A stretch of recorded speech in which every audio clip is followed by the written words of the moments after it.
Okay, hello. I'm here with Lil Susie, as her alias was on TeamLiquid. I'm going to do a reflections interview with her. And so let's start in that place, actually. That's where people in StarCraft, that's where they first knew you, the Brood War fans. This alias would just show up on the forum like Lil Susie, and the most famous things was usually like, oh, guys, like, if everyone pitches in this much, I can get you a CJ Enders t-shirt. People are like, holy shit, a CJ, like, oh my God, thank you, Susie. Like, was this really your genesis into like StarCraft and esports? My genesis into esports. It was one of, I would say, do you want me to hold the mic? No, it's fine. Okay. It was one of the things, I suppose, since I was living in Korea at the time, and I just happened to have the right connections to people. So I knew that people liked getting swag, Korean swag, and yeah, I must have done at least 5-6 t-shirt sales of like all different teams. I think like the CAF, was it Oz was one of them, and NBC and SK twice, and Pro League and a bunch of stuff. So I don't know if it was my genesis into TeamLiquid, but I guess a lot of people got to know me through that. But actually people knew me beforehand, that way they were able to trust to give me money and not know that I was going to scam them. So yeah. A lot of the people on TeamLiquid, okay, because of StarCraft 2, the game, like, the amount of people who were interested in StarCraft was suddenly like 10 times more, 15 times more, and so a lot of people who came to TeamLiquid then, it was like right at the end. Mm-hmm. But actually, the TeamLiquid community, like, I remember if I went on there, I would recognize the names of people who were talking in. It was kind of like actually a smaller community, and you knew who each person was, and if someone was there, they were like a StarCraft fan, they were hardcore, 'cause it wasn't as general a thing, okay? When did you get involved in that community, and like, had you been in an esports game before StarCraft? No, StarCraft is my first esport. I found TeamLiquid through a meetup in BlizzCon 2007. And so before then, I watched Brood War by myself. I just watched the Korean scene because I had lived in Korea, and I knew about OGN, and I knew about NBC Game at the time. The first time I found out that people liked Korean StarCraft outside of Korea, that was probably the first time I was hanging out with Nalra, actually, at BlizzCon, and then Tasteless came by and invited us to a party up in his room, and it just happened to be a bunch of TeamLiquid people, so that was really cool, and that was the first time I got to know the community. So yeah, that was end of 2007. Nowadays, if people see you doing hosting work, since you're working in different games, and it's like years and years on since the time we were describing then, okay, I know people in StarCraft 2 or in modern day games who they're a professional, okay, that's why they now work in this game, or they have experience in esports, and so they have tenure and pedigree. They're not necessarily super into the game that they're doing now. Does this mean that back then you were actually like, was there something about StarCraft that was really, were you into StarCraft, Brood War, the game? Yeah, of course. I absolutely loved watching the game. It was, like I said, for me, Brood War, I watched it as a Korean fan. So I watched OGN. I had no idea there was a Western scene. I loved Brood War. I loved the intricate plays. I probably liked the era of like Boxer, Nalra, Nada, that bit the most. Yeah, no, I love the game, and then it was really cool to see other people who liked the game as well, who spoke English, and that's how I got involved mainly with esports. In League of Legends now, I've known people who were like knowledgeable Koreans who had really good English, like maybe they'd come for a few years, or maybe they like moved when they were 12 to America, so they have awesome English and they have the Korean from their family. And I'd always tell them like, man, if you only knew, like if you marketed yourself and put yourself out there, people are dying for content from Korea. If you translate it, or if you take stuff and do your own interview with someone, you could have a career doing this. And they're like, nah, I don't know if people would be that interested, or they can't understand that like, oh, there would be this appeal in the West. Is this something you realized early on? Like, oh, I'm actually kind of primed. Like I have good English and I know the Western culture and I'm here in Korea and I can do stuff. Did you realize early on like this could be like a career opportunity? I didn't realize it was a career opportunity, no. I'm a very community-driven person as is. Like, I just really like people, and I like, my background is a teacher, so I just kind of like being someone to bring new knowledge to others. And well, I don't know, that kind of sounds really cheesy, but Yeah, no, my biggest thing was just like bringing the communities together. So when I lived in Korea and I knew that there were Western fans, and I would always just get people asking, like, how do I go to these games? Or, you know, is there any way I could find whatever t-shirt sales or whatever not. I just took it as an opportunity to, like, make get-togethers or just be able to provide things that other people would not be able to get. I never really thought of it as a career opportunity by any means at all. As a Brood War fan, when I got really into the game, if there had been a shop where, like, you know, if I'm a football fan and I buy a Manchester United jersey, every season I can buy the new one, and it's taken for granted I'm definitely going to be able to get the merchandising. If I could have bought, like, my team stuff and my player stuff, I would have probably spent like $1,000, some crazy amount, you know, because it would be so rare to get it. Can you explain to the West why that stuff never existed? I mean, even now, even in League of Legends, it barely exists, you know. I know. I wish I could. I really wish I could. Have you ever talked to them about this? Yes. During Brood War times, I would just be like, hey, give me the rights. Like, let me do this. And they're just like, no. Who's going to buy this? And I was like, you know, some of the teams allowed me to do like a pre-order sale, and maybe because it was a pre-order, didn't get too many. I'm not sure what it is, but I know right now it would be a really hot market. Kespa is trying to get their hands on trying to get involved with swag sales right now, but I have no idea. I think Korean teams are just really scared of putting in that investment because they just don't know how well it's going to sell overseas. What do you think on that topic, though? Because actually, every time I come to Korea, people don't say, like, oh, it's cool you're in Korea. They're like, what? Excuse me, why would you come to Korea? And then when I explain, they're like, so, but you know about the players and you know the game? And then I'll even explain, like, oh no, there's a big scene, and you know, I work for this website. And they're like, oh, okay. And then if I talk about StarCraft, they'll say like, who do you like? And then if I say the names of famous, like Bisu and stuff, like, you know him? Like, they can't believe that anyone in the rest of the world watches Korean StarCraft or League of Legends, or they think like they think it's a Korean only thing, you know. Mm-hmm. Has that actually even changed over the years? I think it has. I think it has because especially at the OGN studios or any of the finals and stuff like that, they'll always, you know, pan the camera onto the Western fans and things, and I think they do realize that a lot of Westerners do come to watch the games, and especially with League of Legends, they understand that LCS is really huge. Might as well, if there are fans who watch LCS, they must watch OGN, or vice versa, because it's the same game. And I think now, yeah, for sure. And then especially in StarCraft 2, there's a lot of Korean players that go abroad and they, you know, have the WCS out that way. So I think in esports, it is definitely becoming a lot more global. And I think finally now that the Korean companies are, you know, tuning in on this.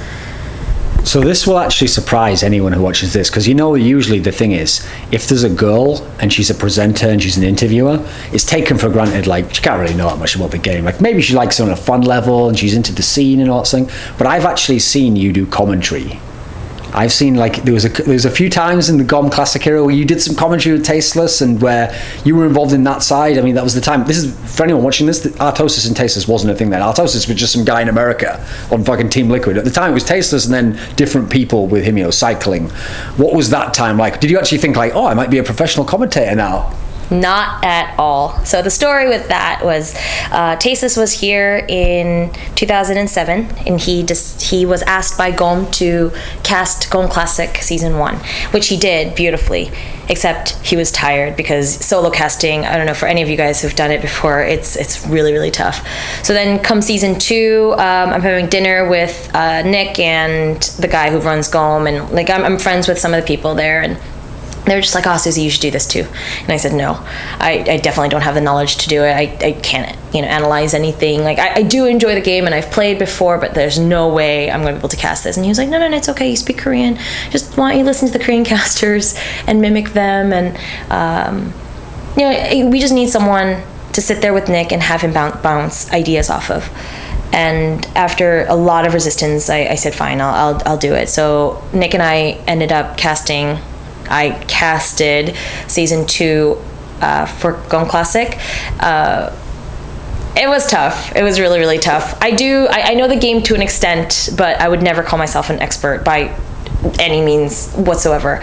And so my thing, again, going with the community theme, I really liked researching on Korean players and then seeing what the Korean fans had to say. So coming up with all the nicknames that the Korean fans had for the Korean players and their stats. And I decided that was going to be where I can shine because I knew Korean, and then try to add to the cast that way.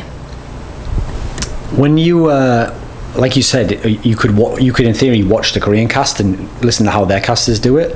How would you characterize the Korean Brood War casters? Because on one hand, what's funny is there's one level that they're only famous for like play good, like the insane overreactions, like they're really crazy about that.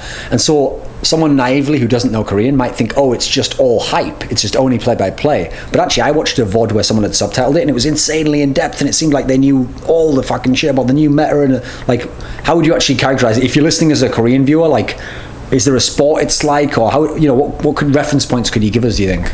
Like, how in depth does it go? That's really tough because it depends on the caster.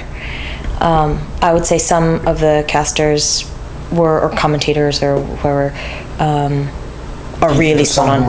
Like Kim Carey, very, very good. Hype plus knowledge. And then, I don't know, I think this one's really tough. It really depends on the caster, but one thing that the Korean casters do is that they talk over each other a lot. Okay. So it's How's really that work, though? It just sounds like more hype. So it's really tough when I'm listening to Nick, and I'm, you know, one thing that the Western casters do really well is that they take turns and they go back and forth. Yeah. The Korean casters tend to talk over each other a lot, and so sometimes you just don't really know who's saying what. And usually when the guy who gives analysis talks, you know, he'll talk a lot, but they also talk really fast. And so, especially if I'm doing something else, it's really hard to try and listen and gather everything at the same time. As well as this little spit of doing some commentary, the main thing you're known from the GOM era doing was the interviews.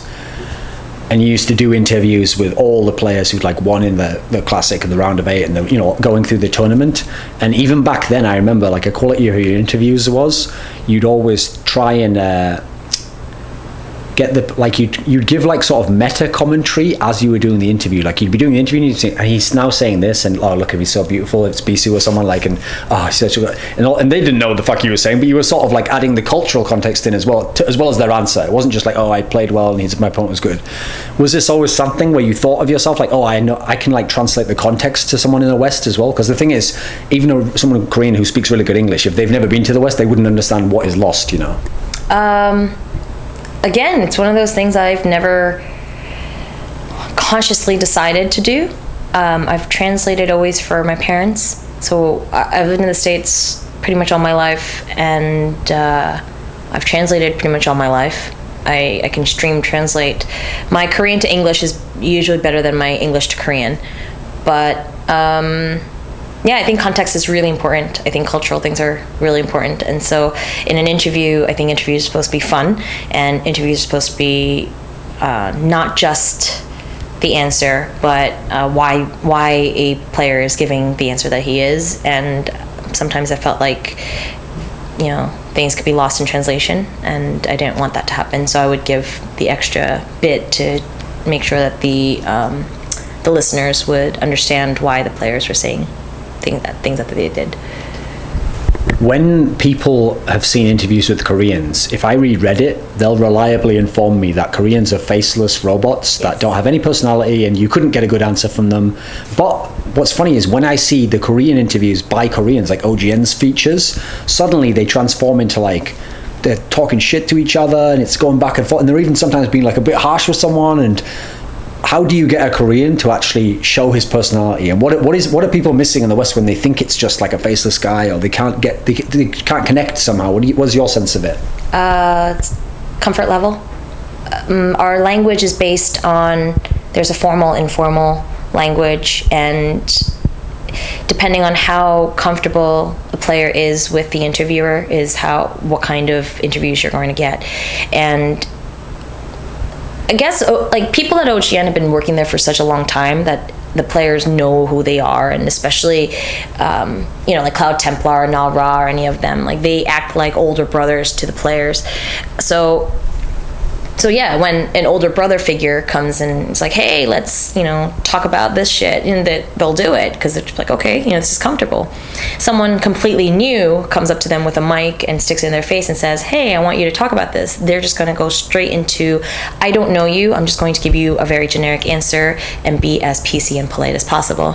And so, so what I've been trying to do now is just play that Nuna role, that older sister role, and try to get that comfort level out of the players as well, so that they would be able to give me those sorts of answers, even though I am translating them into English, and hope that they don't feel too uncomfortable. From the GOM era, I'm pretty sure I remember you suggesting that like Bisu was your favorite player or something, or you would always comment on how good looking he was or something. Is this inaccurate? Who was your favorite player from like the GOM era, do you think? Do you have one? From the GOM era? This was like the Flash Jade on Stalk here. Right. My favorite player was Stork. Okay. And I'll say Stork because he's actually the one who kickstarted my translating career. WCG 2007, he won it. Yeah. And he was at the press conference and his translator was MIA. And so they're all standing there waiting for this press conference to happen. And all of a sudden, I think one of the managers or something looks around and just points at me and goes, she can speak Korean, get her out here.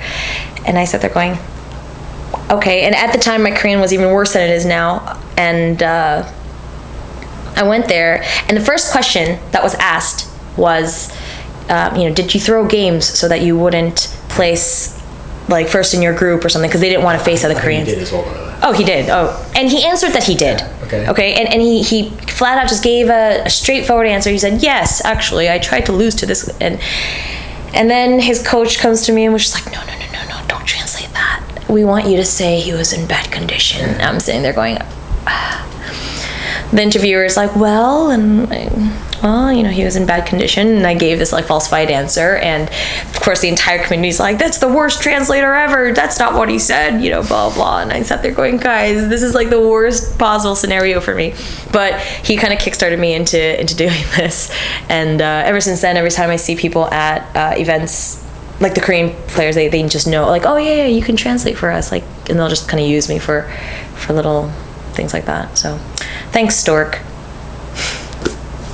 In the StarCraft 2 community, where Tasteless is obviously a really famous guy, he's famous. It's funny, anyone who knows him from Brood War, he's famous for totally different reasons. Like in StarCraft 2, he's the hype man, okay? He's the showman, and all the knowledge stuff, that's Artosis. That's Artosis' job, and that's what he's the best at.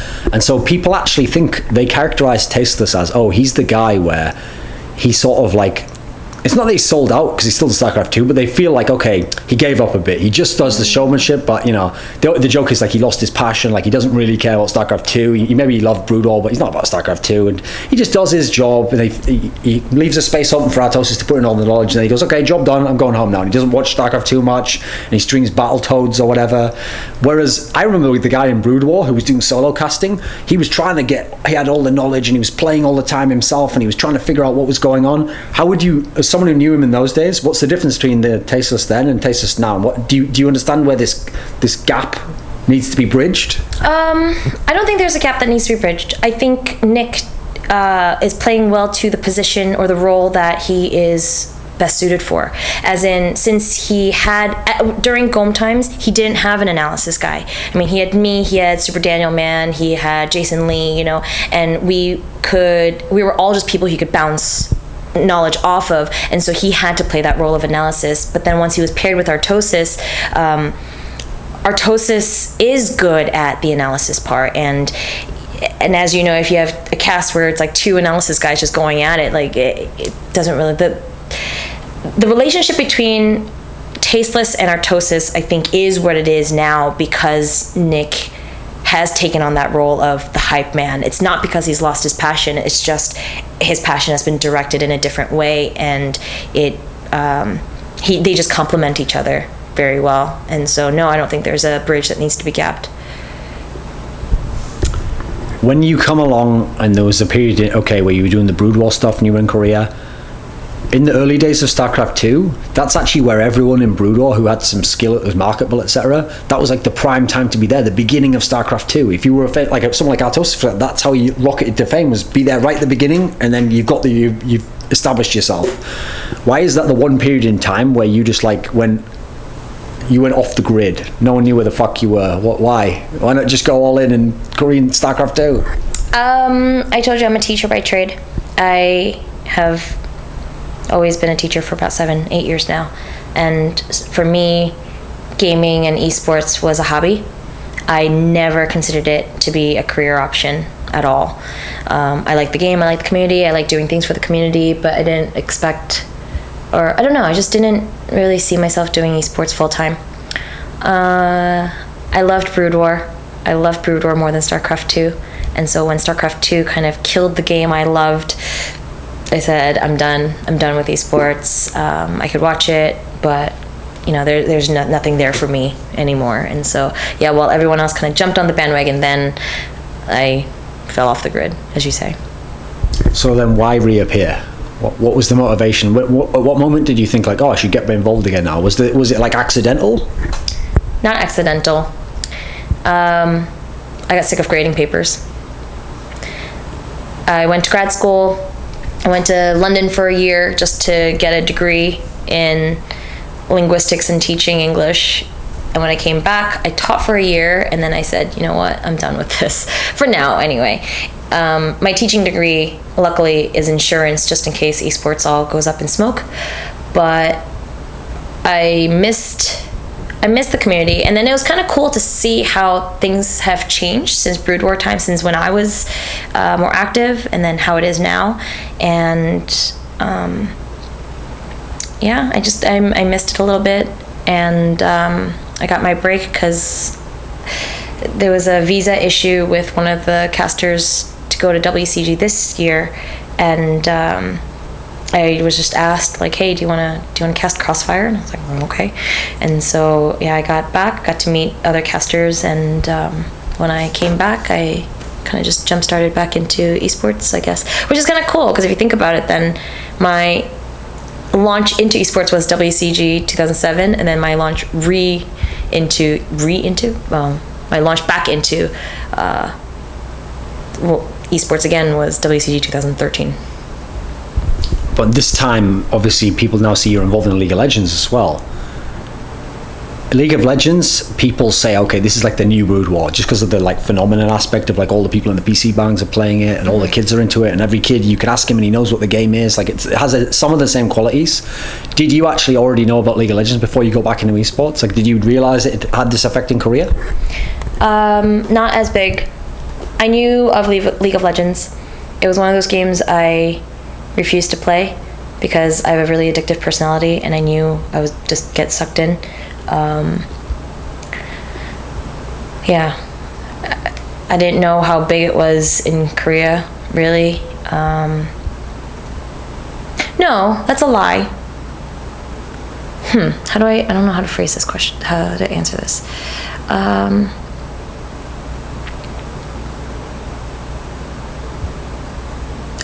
I really don't know, now that I think about it. I've been friends with Doa. Even when I dropped off the grid, I kept in touch with a couple people still, and Doa being one of them. And then I remember when Doa was like, oh, I'm making that transition from StarCraft 2 to League of Legends, and, blah, blah, blah, and he kind of explained it. And then when he casted with, he was casting with Monty, and, yeah, I guess I didn't know how big it was here, no. If you really were like kind of like an elitist, I mean, this is how I am as well. When Brood War, I never really liked StarCraft 2 anyway, but then when StarCraft 2 killed Brood War, I was like, fuck StarCraft 2, man. Brood War was the shit. So as a result, I've had to learn like a different way of engaging with games to get into like StarCraft 2 and get into League of Legends. It's not the same way. Like I didn't have to do anything. I naturally just thought Brood War was awesome, and it was automatic that I'd really like it. It's like I had to find the things I liked about the other games. And so, for example, I liked like the scene being big or really tough competition. Then I could find something else to enjoy. If you were kind of like into Brood War because it was just the game for you, how has getting into League of Legends been? Because that's like the game where if you're an elitist, that's like the bottom of the totem pole. No, I think it was different for me. Brood War is a 1v1, where for League of Legends it's a 5v5. And to be honest, I played a lot of World of Warcraft, and so when learning League of Legends as a 5v5, it just kind of reminded me of 5v5 arena play, where you have a combination of 5 different characters, and you kind of have to work it out in different builds and things like that.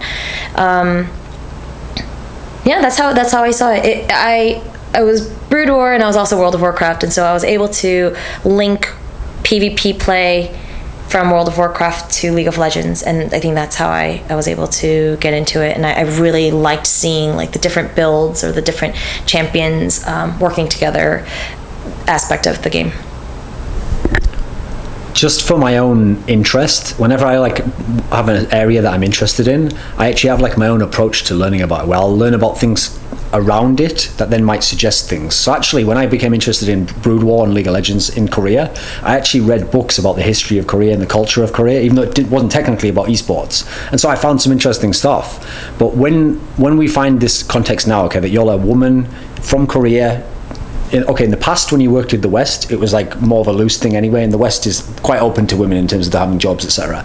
But now you're trying to work for Korean companies, etc. When I was reading about the history of Korea, it sounds like being a woman in Korea and trying to be a professional isn't the most awesome.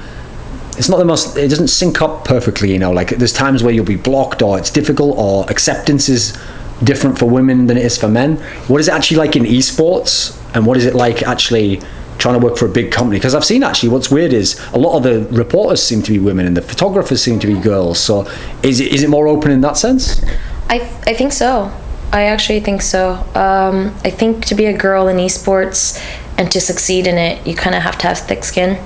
And all the reporters, the reporters for esports, they kind of get assigned. So when you decide to become a journalist, they assign you a specific area that you have to cover. So that might not actually be because they want to do it. Photographers, the ones that you see at OGN, they work at OGN. But again, even OGN, they're owned by CJ Entertainment, and you apply to CJ, and then they kind of assign you to a sector. So OGN might not have even been their first choice, to be completely honest. But I think people are a lot more open now. Yeah, it's not the best being female in a professional setting in Korea, but the advantage I have is that I'm also very American, and so if I do something that's out of character for a female, they just kind of attest to, oh well, she grew up in America, like she doesn't know any better, and I'm allowed to get away with things. So there's always been, before people in the West started to get like a little bit of insight into the Korean culture of fans and esports, they had this really weird misconception, right, which they thought that Korean fans are really polite and no one ever says a mean thing, and it's all about honor, and they almost think it's like Japan or something in feudal times. And so what's funny is they think that the West is really harsh. And okay, so in the West, if any girl ever does an interview with a pro, like there's going to be comments on YouTube like, oh, I bet he fucked her after, like ridiculous comments, like that's so rude, I bet people are thinking that right now. Well, and I definitely did. Now, obviously that'd be impolite. But what I want to ask is this. I actually know that the netizens in Korea can be crazy. Mm-hmm. Like they can be so critical, and they'll break down even what someone looks like and what clothes they're wearing, and like just weird, going sometimes even beyond that crazy guy on YouTube would make that comment. They put more thought into being mean. If people actually see, is there any is being a woman hard in that sense? Are the netizens, do you ever read the netizen comments? Do you read Inven? Are they polite? Are they actually what you'd hope they'd be? Towards me? Towards me, I get the same similar comments that I do on Reddit. I apparently have a very nice pair of personalities. Thanks, guys. Fans? No, I haven't read anything that was awful towards me, no. I know for players it's a little bit different, but so far I haven't really gotten any negativity. Okay. From getting to know the players in League of Legends, the pro players here, specifically the Korean ones, are they, okay, they're playing a different game, but are they the same sorts of people that were the Brood War pro players? Is it like, has the generation done anything? Is this a different generation in any ways? Are they the same sort of people, but they just happen to play League of Legends and the other guy played Brood War? What is it like in that sense? Brood War and Brood War and StarCraft 2 players are a little bit different from League of Legends players. And it's probably because League of Legends is a team game, and they have to communicate with one another, and they have to understand how to play nice. Where for StarCraft players, it's all on them. Like, so I think you get more shy and or strange or antisocial characteristics from StarCraft players, and a little bit you get more social and media friendly characteristics from League of Legends players.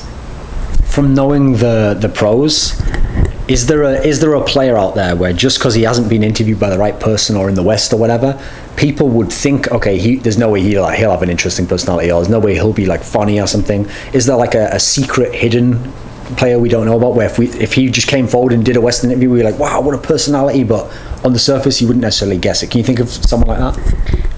The first name that comes to mind is Acorn.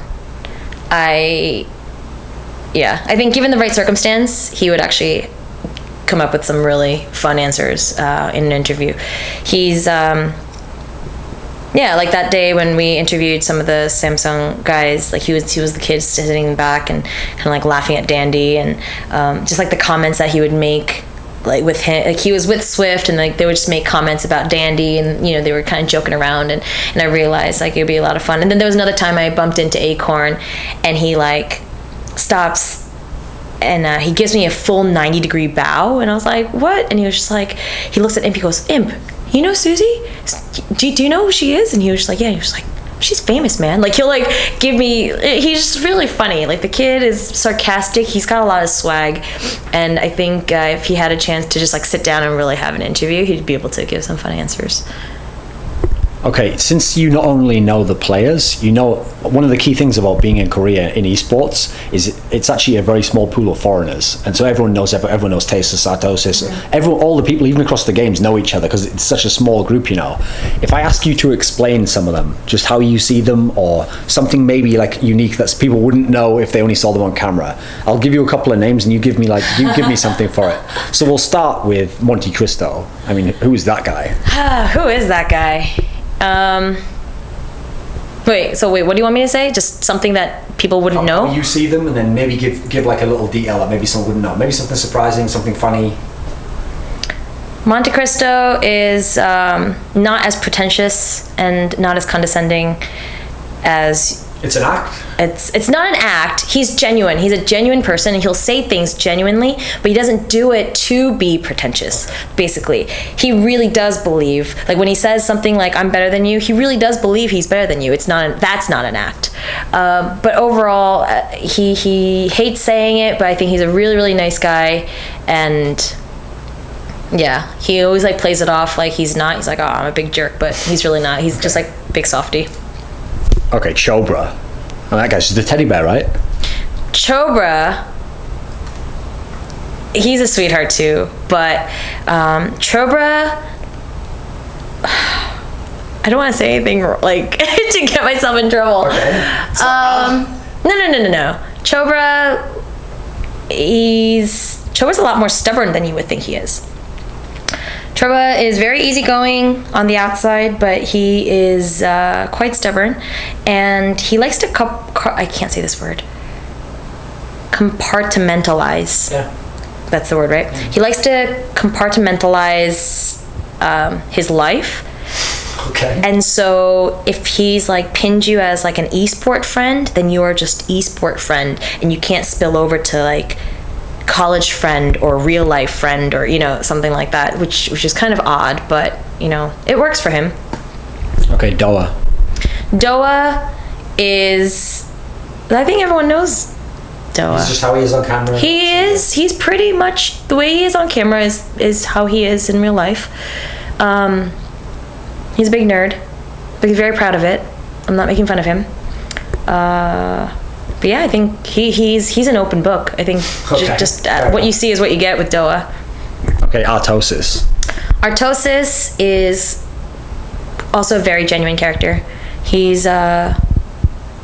doesn't forget the people who helped him along the way.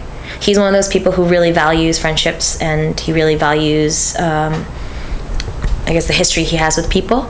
And so, yeah, no, I love that guy. He's pretty open book too. I think what you see is what you get, and yeah, he's just very honest, and yeah, Artosis. Wolf.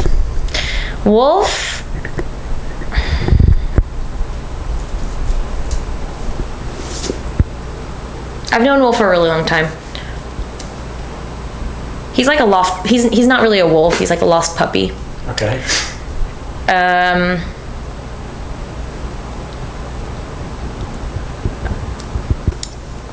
What people may not know about Wolf,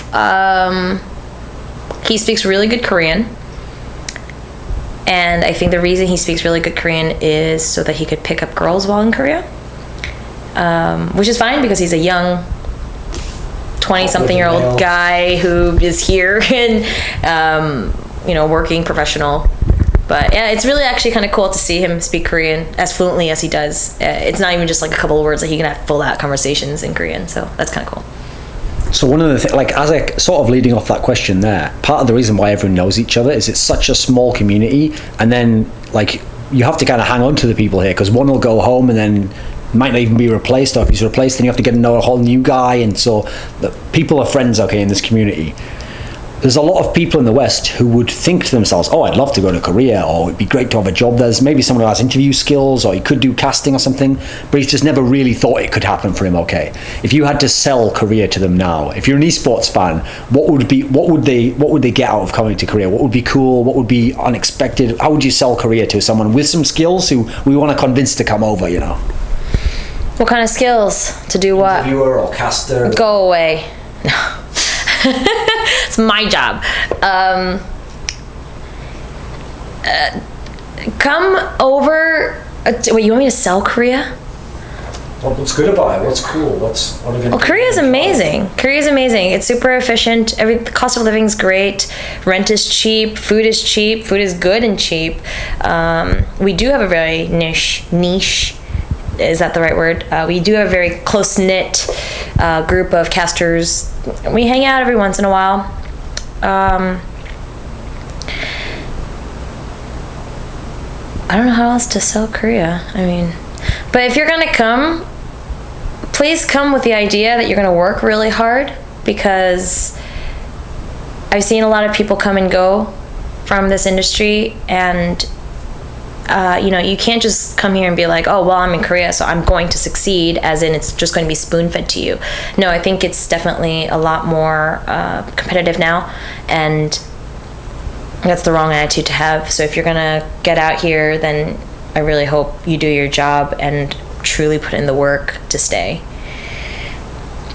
Okay, to all the young esports guys out there, they love Korean Brood War, they love StarCraft 2, they love League of Legends, whichever one of those they love, okay? One of the things is, everyone who loves that eventually grows to love K-pop. Because during the breaks, where they're waiting for a VOD to be restreamed or a game or something, they'll flip channels, or even on like NBC and stuff, they used to just show K-pop videos, okay? And obviously, I'm imagining they're not that big a fan of the music, but they look at these girls and they're like, wow, Korean women, amazing. They're naively going to think, wait, maybe if I go to Korea, maybe I could get a Korean girl. Like, since a theme of this interview has been like cultural context, and you've got to understand things that you wouldn't necessarily know if you're from the West, give us a tip. Just one little, Susie's little tip, like a tool tip. How should we approach a Korean girl? How can we get that K-pop model that we all dream of? You should know this better than me, Thorin. The one tip to getting a K-pop style girl. Okay, maybe not a K-pop style. Okay, one tip of getting a Korean girl is to speak Korean.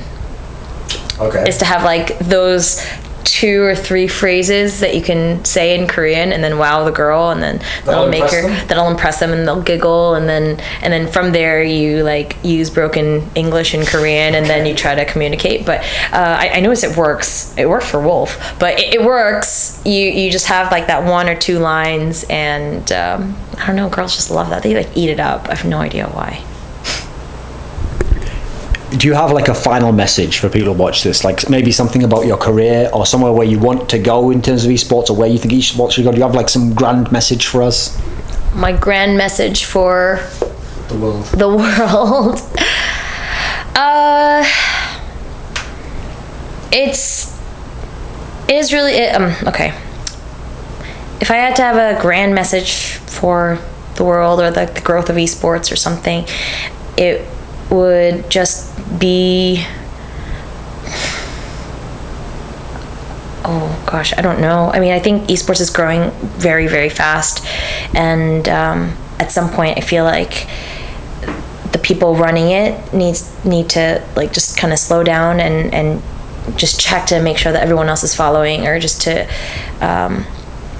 see that things are going the way that they should. There's so many businesses like ESGN that like invest so much into something and then all of a sudden backs out, or teams like Quantic, and I just feel like it's growing so fast that everyone's just trying to jump onto a bandwagon, and I feel like there's danger in that. And so in that sense, I wish esports would slow down a little bit and just kind of have a more stable ground to build on before,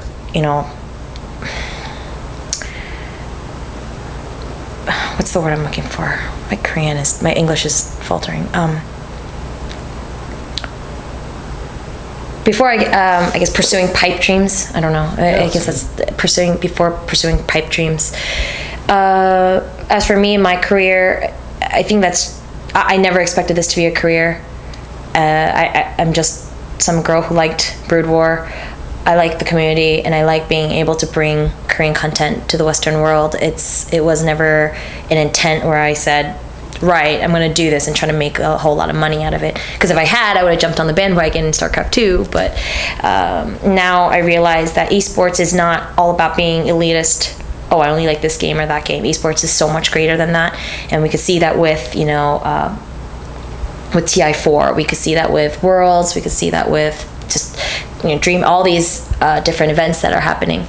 So I'm hoping, StarCraft 2 has been around, but a lot of Korean players are learning more English, and they are going abroad and things like that. So I thought about it. League of Legends, so far, nobody really has much content with the Korean players, and I think people would really be interested in hearing what the Korean players have got to say, and get to know these faceless, lifeless robots for who they really are. And so that's my next challenge. I think I would really like to work with the various teams, the various players, and show them, how they are to the Western world, and then possibly even bring Western culture to them and let them know what's going on in LCS and things like that. Like, I just kind of want to be that bridge back and forth.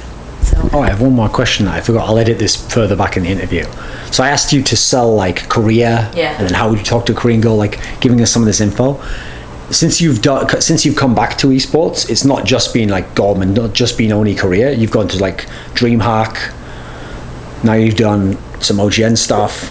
There's different events around the world, and there's still a big circuit for a lot of their games. Is there one event you haven't done where if they're watching this now, like, get on the phone, like, Susie wants to do this event, like, this is what she'll get, sell yourself. What do you want? Put it out there. Maybe it'll happen. What do you think, Thorin? If I could, I would love to be at Worlds. Okay. I mean, I don't know Dota enough to say I want to go to the international, but I would really like to go to Worlds, and I would love to sit along Shocks and sit there and interview players. And by no means am I saying I want to take anyone's job, but I would really like to translate, and again, like I said, be able to bridge that gap. I've done a DreamHack now. I've done IEM. I've never done an MLG. I haven't done any of the ones in the US because Smix, who is also a translator, interviewer personality for StarCraft 2 community, she lives in the States, so it's obviously easier for her to move around there, and she does a fantastic job. So, that's that. But I've been to All Stars, and I think I would really like to go to Worlds this year. Okay, do you have anyone you want to thank or say hello to at the end? I want to thank TeamLiquid above all for giving me that place for me to go. Being a Brood War fan in the very, very beginning, and realizing that there is a community that enjoys what I enjoy. And through being a part of TeamLiquid, I was able to get more involved in esports and basically be where I am today. And I guess if I had a team, I would thank them. And if I had fans, I would thank them too, or sponsors. I guess I do have fans. I have some fans, so thank you guys for following, following me on.